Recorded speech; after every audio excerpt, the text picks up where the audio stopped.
Please click the subscribe button to empower us to continue making more video. Thank you very much. Welcome back. Now in this video, we are going to enter into one of the Autoresponder company accounts. We're going to set up an email list, and we're going to set up a form where people can put their name and email address in order for them to become part of your customer database. Now, while you can certainly use any of the other autoresponder companies that we talked about in an earlier video, we are going to be working with GetResponse for this course. So we're going to go into the GetResponse dashboard, and we're going to start by setting up a list there. Now that you've set up your account with GetResponse, what we are going to do is we're going to start by creating a campaign. And all we've got to do here is there is a drop-down menu here, and we are going to get started by going to that drop-down menu, and then we're going to select this link that says Create Campaign. And we're going to start there. So go ahead and click that link that says Create Campaign. And then you're going to come to a space where you're going to name your campaign. Now, this name does have to be unique across all of the GetResponse customers as well as all of their lists. So one of the things that I do in order to create a unique name is I will name it based on my niche as well as the year as well as the month, and then sometimes even the day. So in this particular case, if I'm going to be working with the internet marketing, and I'm going to be working, let's say, in February of 2015, and let's say I might be working at the 28th day. Okay, then this will give me an idea, and it'll also give me a little reference point as to when I actually created the list. And so I'm going to go ahead and click Create Campaign. And what you're going to notice there is that this has already been successfully created. Now, you may get a message that says that your list name has been taken. You might have to do another one. But if you pretty much use something like the system that I just showed you, you are going to be fine in terms of your name being available. Now, you're going to see four spaces here. One where we talk about creating a newsletter, creating an autoresponder, and editing campaign settings. For now, I'm not going to talk about creating a newsletter or creating an autoresponder. What I am going to do is I'm going to go into editing my campaign settings. So let's do that now.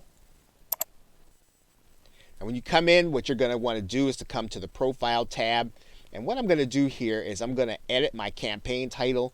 I'm going to call it something unique. I'm going to write in a unique title based on what I know I'm going to be doing in terms of collecting names and email addresses for this list.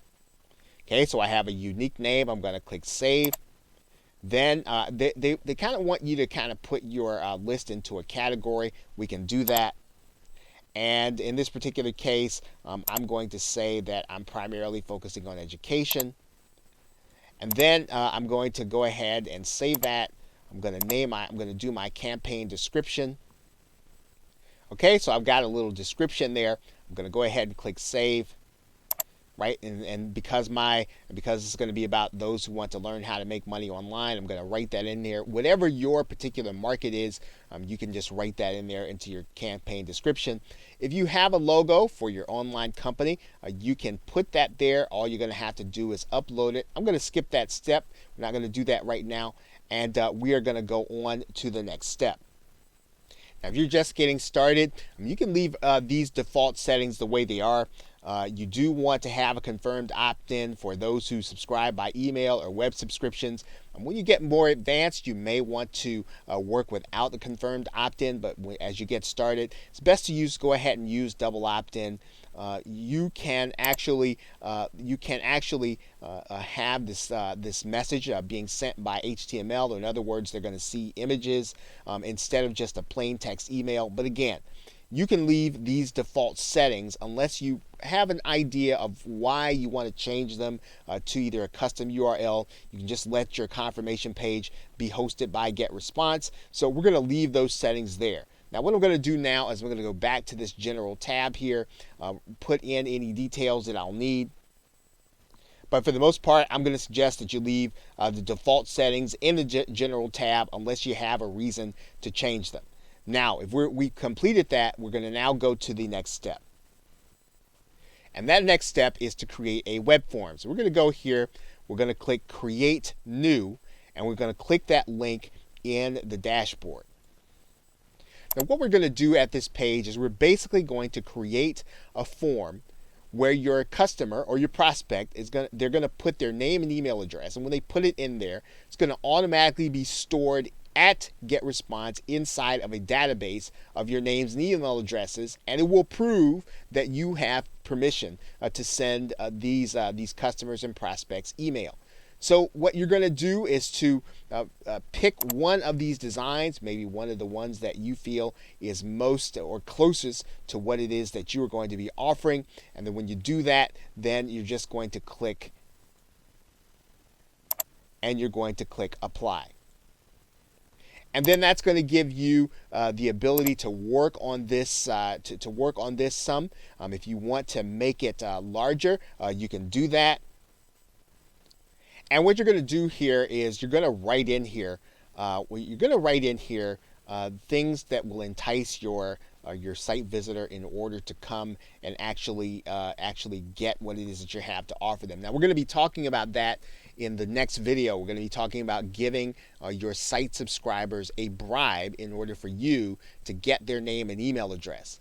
And this is what you're going to kind of fill in here. We do have to do this step before we talk about a bribe so that you'll know how to edit your form. And when you determine what your bribe is, you're going to write in here something that will entice your visitors to want your bribe. But for now, what we're going to do is we're just going to write in a line here, even though we know we're going to come back and change it. Okay, so I've written this in here, and again, we may come back and change this once we determine what our bribe is. I'm going to click Apply, and then we basically have a form where our users can actually sign up. If you want to work with that button to make it a little more centered. And then what we want to do is we want to just click Next Step, and that's going to bring us to a page where we're going to be looking at the list of choices here. We want to just leave the default settings the way they are and click Default Thank You Page, because that's where we're going to look. Now, when you get to be more advanced or you have a good idea of what you want to do with some of these other things, you can do them. But if you're just getting started, it's probably a good idea just to use the default settings and to go forward. So basically now what we're going to do is we're going to go to the next step. We're just going to click Next Step here. And then that's going to bring us to this page. Now, for purposes of this course, we're going to use this button that says GetResponse is going to host our form. And we're going to go ahead and click Copy to Clipboard. And then we're going to have the URL that's actually going to be our form. And we put that URL in our browser. We notice that our form comes up here, and now our customers now have a place to put their name and email address. And when they do that, they're going to be part of our database. You'll also notice that you can actually make changes and edits to the form where you have there. You can actually change the look and feel of this if that's not something that you like, and make it into something that you like. And then you will then have a squeeze or autoresponder page in order to start collecting leads.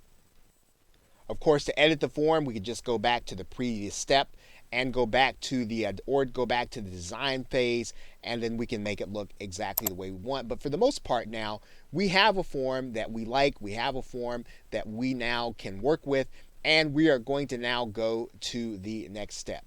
So with that, thanks, and I will see you in another video. Please click the subscribe button to empower us to continue making more video. Thank you very much.